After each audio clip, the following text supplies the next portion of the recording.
کثیر من نجواہم الا من امر بصدقۃ او معروف او اصلاح بین الناس. اکثر لوگوں کی سرگوشیوں میں خیر کی باتیں نہیں ہوتی. اس کو آپ دوسرا حکم سمجھ لیں. وہ تیسرا میں جو دوسرا تھا وہ تیسرے نمبر پہ بیان کرتا ہوں. دوسرا حکم کیا ہے؟ اللہ فرماتے ہیں کہ جب لوگ آپس میں سرگوشی کرتے ہیں, چھپ چھپ کے باتیں کرتے ہیں, ان باتوں میں اکثر خیر کی باتیں نہیں ہوتی. کتنی خاندانی آیت ہے یار. کیا مطلب؟ جب لوگ ممبر پہ بیٹھ کے بات کر رہے ہوں گے, کھلے عام تقریریں کر رہے ہوں گے, اسٹیج پہ خطاب کر رہے ہوں گے, ساری پازیٹیو باتیں, ساری جوڑنے والی باتیں, فساد والی باتیں نہیں. آپ مجھے ووٹ دیں, میں سچا پاکستانی. یہی ہوتا ہے نا. مولوی صاحب بھی تقریر کر رہے ہوں گے, زبردست اصول کی پابندی کرو, یہ کرو, بیوی کے حقوق, بچوں کے حقوق. قرآن کہتا ہے لیکن جب چپ کے آپس میں جو سرگوشیاں ہوتی ہیں نا, ان میں خیر کی باتیں کم ہوتی ہیں, ان میں لڑانے کی باتیں زیادہ ہوتی ہیں. آپ ساس سے تقریر کروا لیں نا خواتین کے حقوق پر, بہو کے حقوق پر 1 گھنٹہ تقریر کریں گی ساس, لیکن چپکے سے کسی کوئی خاتون جائیں اور ساس سے پوچھیں کہ آپ کی بہو مارکیٹ میں کیسی چل رہی ہے, پھر دیکھو چپکے سے جو بات کرے گی نا کان میں, سوائے وہ ساسیں جو میرا بیان سن رہی ہیں, ایسی لڑائی کی باتیں کریں گی. بہن کیا بتاؤں, ایسی نالائق بہو مجھے ملی ہے, کم بخت 12 بجے تو سو کے اٹھتی ہے, وہ 12 بجے تک سوتی رہتی, کسی کام کی نہیں ہے, اور میرا بیٹا جورو کا غلام بنا ہوا ہے. لڑوانے والی باتیں. بہو سے بھی کروا لو تقریر ساس کے حقوق پر, پورے خطوط لکھ دے گی, کتابیں بھر دے گی, لیکن چپکے سے جب بات کرے گی اپنے شوہر کے کان میں, تو اس کی کان میں اس کی ماں کے خلاف نفرت بھر رہی ہوتی ہے, سوائے ان بہوؤں کے جو میرا بیان سنتی ہیں. یہ ہر دفعہ بریکٹ میں لگانا پڑتا ہے. تو اسی طرح بہن سے پوچھ لو, کھلے عام پوچھو سب کے سامنے مجمع میں, تو بہن بتائے گی بھابھیوں سے بلا وجہ نفرت کرتے ہیں لوگ, گھر میں مل جل کے رہنا چاہیے, وہ بھی کسی کی بیٹی ہے جو تمہارے گھر چل کے آئی ہے. لیکن آپ کبھی چھاؤں میں لے جا کے اپنی بہن سے پوچھیں, چھاؤں میں لے جا کے اپنی بہن سسٹر سے بولیں ذرا ادھر سائڈ پہ آ جاؤ, وہاں تو سب بیٹھے ہوئے تھے نا, ذرا ادھر چھاؤں میں آ جاؤ, تم سے ایک بات کرنی ہے. چھاؤں میں آ کے ذرا بتاؤ میرے کان میں میری بیگم کیسی ہے, بتاؤ کان بھرے گی کہ نہیں بھرے گی, بولو نا. اکثر لوگ مجھے بتاتے ہیں کہ ہمارا اپنی بیوی کے ساتھ بڑا اچھا رویہ ہوتا ہے, بیوی کا ہمارے ساتھ, ہم دونوں ایک دوسرے کی خامیاں برداشت کرتے ہیں, ہنسی خوشی زندگی گزرتی ہے. مجھے پتہ ہے میری بیوی میں کیا گڑبڑ ہے, بیوی کو پتہ ہے میرے شوہر میں یہ ٹیکنیکل فالٹ ہے, چلو آپس میں کمپرومائز انہوں نے کر لیا. لیکن جب بہن آئے گی ہمارے گھر میں رہنے کے لیے, پھڈا میرا بیوی کے ساتھ ہوتا ہے, بہن کے ساتھ نہیں ہوتا. پھڈا کس کے ساتھ ہوتا ہے؟ بیگم کے ساتھ. پتہ نہیں کیا کان بھر کے جاتی ہے, اماں کے بھی یہ پڑی ہوئی کیوں ہے 10 بجے تک, اس کو تو ہم تو اپنے گھر میں ایسے نہیں ہیں, ہم تو بھائی صبح 8 بجے ناشتہ بناتے ہیں, اپنے سسر کو چائے پیش کرتے ہیں, ساس یہ پتہ نہیں کیا کر رہی ہے. او بھائی اگر آپ اپنے گھر میں بہت اچھے ہو تو یہاں بھی تو اچھے بنو نا. یہاں اچھا بننا یہ کہ کان نہ بھرو, تو کان نہ بھرو. تو ہر سطح پہ یہی ہو رہا ہے, توڑ کی باتیں, دوستوں کو آپس میں لڑانا, بہن بھائیوں کو آپس میں لڑانا, باپ کو بیٹے کے خلاف, بعض لوگ باپ بیٹے کو لڑواتے ہیں. میں نے دیکھا ہے ایسے لوگوں کو, ایک بیٹا آپ کے پاس آیا, اس سے پوچھا, اس کو بتا رہے ہیں کہ میں اپنے بچوں کے ساتھ ایسا کرتا ہوں, میں اپنے بچوں کے ساتھ, اس بچے کے دل میں آئے گا کہ میرا باپ تو میرے ساتھ ایسا کرتا نہیں ہے. یہ دیکھو یہ ابا اپنے بچوں کو تو لقمہ منہ میں بنا کے کھلا رہا ہے, اور ہمارا ابا تو ہمیں پوچھتا ہی نہیں ہے. بچہ یہ نہیں سوچے گا کہ جو کچھ کھا رہے ہو یہ کس کے خرچے پہ, باپ کے خرچے پہ.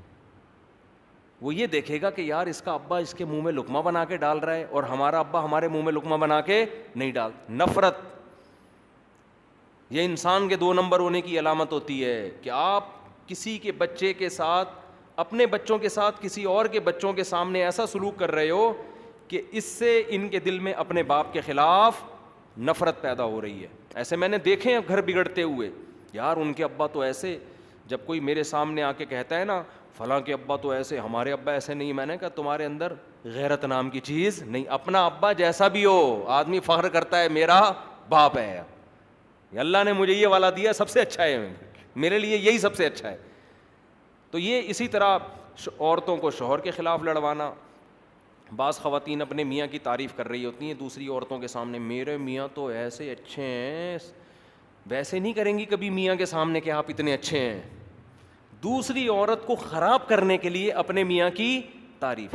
میرے میاں نے تو آج تک کبھی دوسری شادی کا نام نہیں لیا, جب بھی نام لو 3 دفعہ تھوکتے ہیں. وہ عورت کہے گی میرے میاں کا تو ٹاپک ہی یہی ہے. سمجھ گئے ہوگے کس کے میاں کی بات ہو رہی ہے. سمجھتے. اچھا, میرے ساتھ بھی عجیب معاملات ہیں, ابھی زیادہ نہیں فری کراؤں گا آپ لوگوں کو اس معاملے میں. خواتین کا مسئلہ ایسا ہے کہ جب کسی خاتون سے ملتی ہیں تو پڈا گھر میں ہوگا. اپنی عورتوں کو دوسری عورتوں سے دور رکھو, ہنسی خوشی زندگی گزرتی, سوائے ان خواتین کو جو میرا بیان سن رہی ہیں. تو خیر, مسئلہ پتہ ہے کیا ہے. اب دیکھو, اصولی طور پر آپ کسی عورت کے سامنے اپنے شوہر کی تعریف کرو, اچھی بات ہے, لیکن ایسی تعریف کہ اس کے دل میں اپنے شوہر کی نفرت پیدا ہونا شروع ہو جائے. یہ تعریف نہیں ہے, یہ کیا ہے؟ فساد ہے. شکر کرو بھائی, بتاؤ میرے میاں بہت اچھا, اللہ کا شکر ہے, اس میں تو اللہ بھی خوش ہوتے ہیں. لیکن اسٹائل یہ والا نہیں ہونا چاہیے کہ اس کے دل میں اپنے میاں کی نفرت پیدا ہو. تو قرآن نے دوسرا حکم کیا دیا, لا خیر فی کثیر من نجواہم. اکثر لوگوں کی, اس مردوں اور عورتوں, مردوں کو بھی اللہ نے, عورتوں کو بھی, اس میں سب برابر ہیں. مرد بھی جب دفتروں میں بیٹھ کے کانا پھوسی کرتے ہیں باس کے خلاف, مینجمنٹ کے خلاف, سامنے بیٹھ کے کمپنی کی ترقی کی باتیں کریں گے نا, سر ایسا میں پروجیکٹ لے کر آیا ہوں, کمپنی دیکھیں 1 مہینے میں کہاں سے کہاں پہنچ جائے گی, میں خیر خواہ ہوں سر آپ کا, میں یہ سارے 2 نمبر لوگ ہیں, میں ہوں آپ کا. سامنے بڑی اچھی باتیں. جیسے ہی باس جاتا ہے تو آپ دیکھو آپس میں کان میں کیسی باس کے خلاف غیبتیں شروع ہوتی ہیں کہ نہیں ہوتی. ابے سالہ تنخواہ بڑھاتا نہیں ہے, نچوڑ کے رکھا ہوا ہے, صحیح ہے نا. اور پھر اپنی تنخواہ دوسرے کے سامنے شو کر کے اس کے دل میں ناشکری پیدا کرنا. ابے بتا تیری تنخواہ کتنی ہے؟ کہے گا یار مجھے تو 30 مل رہے ہیں. ابے تجھے 30 مل رہے ہیں, میں بھی نیا آیا ہوں, 50 پہ آیا ہوں, ٹھیک ہے نا. اس کے دل میں نفرت پیدا ہو جائے گی, یار ہم اتنے پرانے ہو کے 30 کما رہے ہیں اور یہ سالہ کل کا اور 50. اب پوری بات تھوڑی ہوگی بھائی اس میں قابلیت زیادہ ہے یا کم ہے. ہر جگہ ایک دوسرے کی ٹانگیں کھینچنے کے علاوہ کوئی اور کام رہا. ہم مدرسے میں پڑھتے ہیں, 20 سال سے میں جامعۃ الرشید میں ہوں, ہمارا بھی وہاں سے ایک وظیفہ ملتا ہے. اللہ کا شکر ہے میرے ساتھ 20 سال سے جو اساتذہ ہیں, مجھے کسی کے وظیفے کا تنخواہ کا نہیں پتہ اس کو کتنی مل رہی ہے, نہ ان کو میرے بارے میں پتہ ہوگا. ہمیں اس سے غرض ہی نہیں ہوتی بھائی اس کو 1 کروڑ ملے, 20 کروڑ ملے, 5 روپے ملے, 10 ملے, یہ ان کا معاملہ اور انتظامیہ کا. ہم نے یہ دیکھنا ہے ہمارا گزارا اس میں ہو رہا ہے کہ نہیں ہو رہا, پتہ ہی نہیں ہوتا الحمدللہ ہمیں. تو دوسروں کے معاملات میں ٹانگ اڑانے کی کوشش نہ, اس سے فساد پھیلتا ہے معاشرے میں. میں نے ایک واقعہ سنایا تھا نا, میں ایک موبائل کی دکان پہ گیا, اب تو یہ ساری چیزیں رہ گئی ہیں, جب سے مشہور ہوا ہوں کہیں جانے کے قابل ہی نہیں رہا, ورنہ اتنا مزہ آتا تھا. تھوڑا گھومتے پھرتے بھی تھے نا, تو موبائل کی شاپ پہ گیا تو وہاں موبائل ٹھیک کروانے گیا. ایک بندہ کیا کر رہا ہے, جو بیٹھا ہوا ہے نا وہاں موبائل ٹھیک کرنے کے لیے, وہ ٹھیک کر رہا ہے, دوسرا جس کا بیچنے پہ لگایا ہوا تھا وہ اس کا کام آ کے دیکھ رہا ہے یہ ٹھیک کیسے کر رہا ہے. جو اونر تھا نا اس کو غصہ آ گیا, ابے تجھے موبائل بیچنے پہ لگایا ہے, تو اپنا کام کر, تو اس کے کام میں کیوں گھس رہا ہے. اتنی موٹی موٹی گالیاں انہوں نے نکالنا شروع کر دیا. اب گالیاں آپ خود ہی گھر جا کے سوچ لیے گا, اس کی طرف میں اشارہ بھی نہیں کر سکتا. اس کو غصہ اس بات پر آیا کہ تو اپنا کام کر نہیں رہا ہے, اس کا کام فری میں سیکھنے کی کوشش کر رہا ہے. صحیح ہے نا, دیکھ رہا ہے یہ ٹھیک کیسے کر رہا ہے تاکہ کل میں اپنی دکان کھول کے میں بھی کیا کروں. تو وہ مالک سمجھ گیا, جو اونر تھا نا شاپ کا, جو بزنس کا مالک تھا, وہ سمجھ گیا کہ یہ 2 نمبر ہی کر رہا ہے. بعض لوگ گھننے ہوتے ہیں, آپ کو لگایا سیل آؤٹ کرنے پر, سیل پرچیزنگ پر لگا دیا آپ کو, آپ کیا کر رہے ہو, گھننے بن کے بیچ کم رہے ہو اور دوسرے کے کام کو چیک زیادہ کر رہے ہو, اس سے سیکھ رہے ہو. بھائی سیکھنا چاہتے ہو نا, سیدھا سیدھا اس کو بتاؤ سر میں آپ سے یہ کام سیکھنا چاہتا ہوں. وہ کہے گا ٹھیک ہے بھائی اتنی فیس دے دو میں آپ کو سکھا دوں گا. فری پھوکٹ میں سیکھنے کے لیے کیا ہو رہا ہے, جھانکا تاکی ہو رہی ہے, کر کیا رہا ہے یہ, دیکھوں کیا کر رہا ہے. اس کو اتنا اس شرارت سمجھ گیا نا اس کی, اتنی گالیاں دی ہیں نا اس نے, میں کھڑا ہوں گالیاں پہ گالیاں دیے جا رہے ہیں, جیسے معین اختر کے ماموں نے جو گالیاں دی تھیں. تو یہ بھی 2 نمبری ہے. آپ کو جو کام لگایا آپ وہ کام کرو, آپ دوسرے کے کام میں ٹانگ نہ اڑاؤ. اگر آپ نے سیکھنا ہے تو آپ بتا دو بھائی ادارے کھلے ہوئے ہیں, یا اس کو بول دو یار تم مجھے سکھا دو, وہ کہے گا میں اتنے پیسے دوں گا آپ کو. خیر, تو جب بھی چپ کے چھاؤں میں اور اس طرح شرارتیں ہوتی ہیں تو اللہ فرماتے ہیں لوگوں کی اکثر سرگوشی تو سمجھتے ہیں نا, اکثر سرگوشیوں میں خیر کی باتیں نہیں ہوتی, توڑ کی باتیں ہوتی ہیں. تو دوسرا حکم اللہ نے سورہ نساء میں کیا دیا, اور سورہ نساء میں اللہ یہ حکم اس لیے دے رہے ہیں کہ گھر جو ٹوٹتے ہیں نا وہ خواتین کی سرگوشیوں سے ٹوٹتے ہیں, اس میں مردوں کا کردار کم ہوتا ہے. گھر جوڑنا بھی کس کا کام ہے, عورت کا, توڑنا بھی کس کا کام ہے, عورت کا. گھر کی مالکن تو وہ ہوتی ہے نا, اس لیے اللہ نے اس آیت کا ذکر کہاں کیا, اس صورت میں جس کا نام ہی سورہ نساء ہے. تو اس میں خاص طور پر خواتین کو کہا جا رہا ہے کہ شوہر کو اس کی بیوی کے خلاف مت ورغلاؤ, ساس کو بہو کے خلاف مت ورغلاؤ, بہو کو ساس کے خلاف پڑوسنیں آ کے بتا رہی ہوتی ہیں تمہاری بہو ایسی, ساس کو وغیرہ وغیرہ جو بھی ہو رہا ہے معاشرے میں. تو دوسرا حکم اللہ نے دیا کہ جب بھی چپ چھپ کے باتیں کرو گے تو باتوں میں کیا کرو, خیر ڈالو, خیر. اور قرآن کے الفاظ دیکھو, مَن یفعل ذلک ابتغاء مرضات اللہ, جو بھی لوگوں میں جوڑ پیدا کرے گا اللہ کو راضی کرنے کے لیے. یہ اللہ نے کیسا زبردست لفظ کہا, جوڑ پیدا کرنے میں خوشی نہیں ہوتی انسان کو. جوڑ یا تو جب پیدا کرے گا یا کوئی کمیشن, جب تک کوئی کمیشن ملے گا. فری پھوکٹ میں جوڑ پیدا کرنا آسان کام, آدمی دوسروں کو لڑتا ہوا دیکھ کے ہی خوش ہوتا ہے, انسان کی عادت ہے یہ کہ سب لڑیں میں سکون سے رہوں بس.